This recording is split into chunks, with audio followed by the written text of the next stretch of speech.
Otakus. What a fascinating culture. Originating in Japan during the 1980s, they have literally and figuratively captured the hearts, wallets, and bodies of many Japanese youth today. Collections of manga, video games, anime, pillows, and Japanese-related goods fill their rooms and supply them with escape from their very, very tiring lives. Allison, college student, part-timer, single, and otaku since 2008.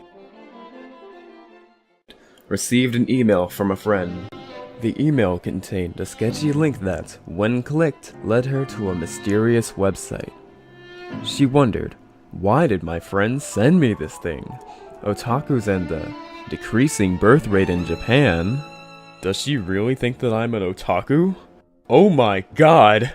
I am not one of those otakus, right? No way. There's no way. There's no way. There's no way. There's no way. How am I an otaku? There's no way.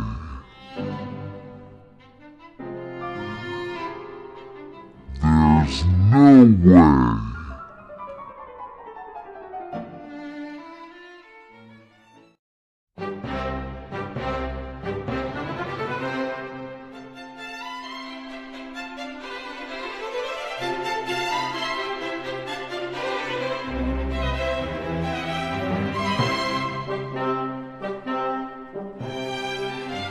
Otaku, or otaku, literally means your house in reference to the belief that otakus do not leave their house because of their obsession.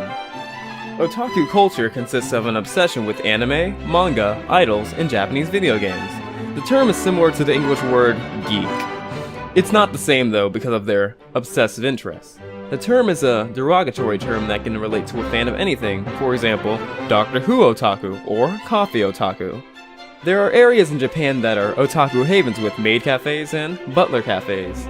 The word has a negative connotation because of the murders that are associated with the term.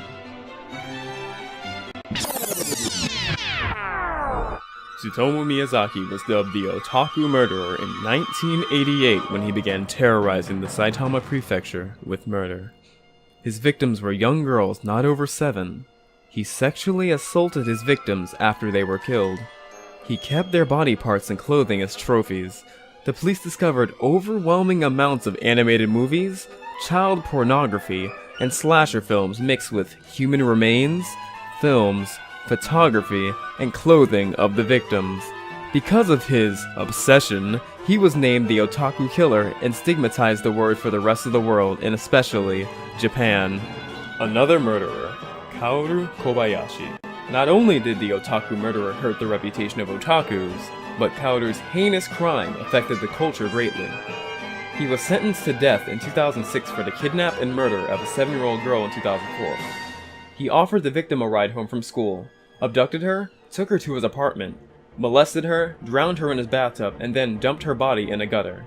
He then used the victim's cell phone to send her mother a photo of the corpse and to threaten to kill the girl's sister.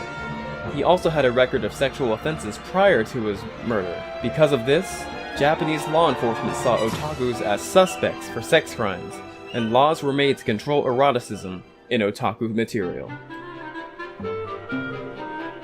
Subtypes. Fujoshi means rotten girl, and refers to girls who read and watch yaoi, which focuses on homosexual relationships between males.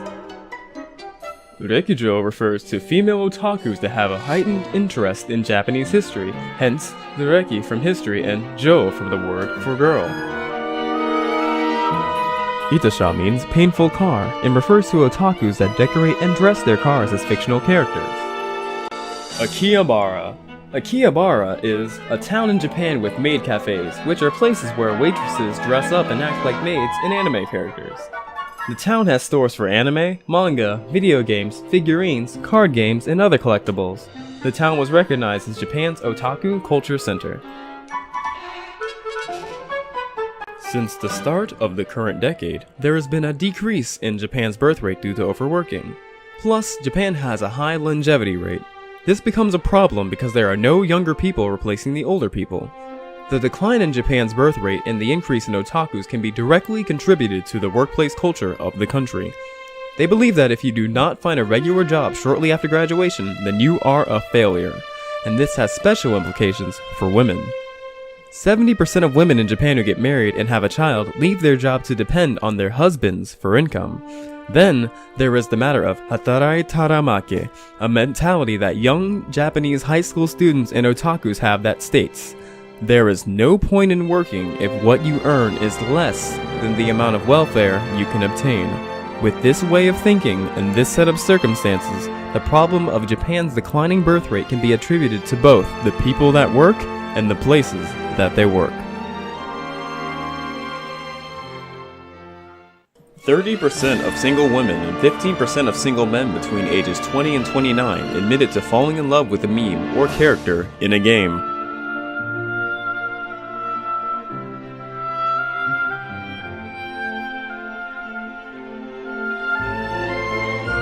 22% of Japanese people work over 50 hours a week, some regularly working over 18 hours of work in a single day. In 2016, the number of births in Japan dropped below 1 million.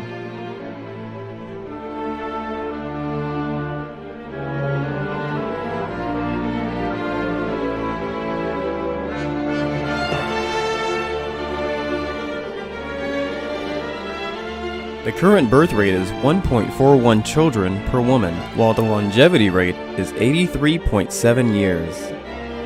The elderly now make up 27% of Japan's population. Prime Minister Shinzo Abe's government has allocated 3 billion yen, about $29.3 million, to the program to help lift birth rates. Japan may lose one-third of its current population of 127 million by 2060. In 2005, 60% of women and 72% of men under 30 had never been married. In the past 10 years, Japan has had more deaths than births. 90% of unmarried individuals felt that their reality at the moment doesn't give them the chance to raise a family.